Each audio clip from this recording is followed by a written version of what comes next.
Estimation is one of those key life skills that you use every day. It's very useful in math. Hi, I'm Sarah, and I've been teaching STEM for 20 years, and I like to make math engaging and fun. For more lessons, for more worksheets, click the link and do the stuff. You want to be able to always ask yourself, does this answer make sense? And in order to know if an answer that you come up with makes sense, you've got to be able to estimate first. You have to have an idea of like a ballpark value. 1.94 times 3.79. So with those two numbers, I don't necessarily know right off the bat what their value is going to be because I've got to do some multiplication of decimals, and we'll get into that in a second.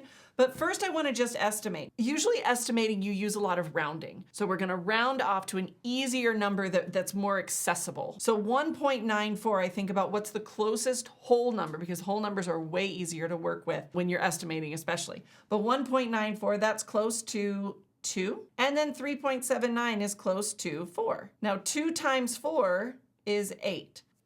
Just because I have this ballpark value, I also need to think about, okay, is it going to be more than 8 or less than 8? Both of these numbers I rounded up to 2 and 4. So since I rounded them up to get to 8, I need to think about, okay, I'm going to get something that's a little bit less than 8. So I'm looking for 7 point something. Now I don't know what exactly that's going to be yet, but I will. I'll know then, and then I'll be able to say, oh, my answer does make sense. Because if I multiply these, or if I type it into my calculator and I go, oh, well, I got 2,493. Sure, that's what my calculator says, but it doesn't make any sense. So that's why we estimate. So let's get into how to multiply these two numbers together. So I'm going to go ahead and I'm going to say 1.94 times 3.79. I'm going to just multiply these together the long way.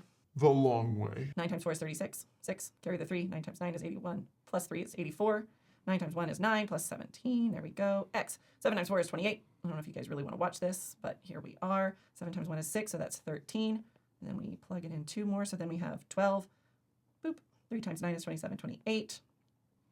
3 times 1 is 5. Great.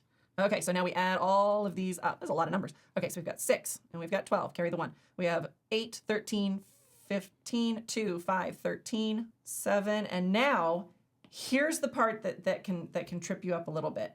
So here, I've got 2 numbers after the decimal. Here I've got 2 numbers after the decimal. So in my answer, I want to move my answer. I want to move my decimal over 4 spots because 2 plus 2 is 4. So I'm going to start here. I'm going to go 1, 2, 3, 4. So that gives me my answer as 7.3526. And we ask ourselves, does that make sense? Well, I was expecting a little less than 8. 7.3526 is definitely less than 8. That's mathed up.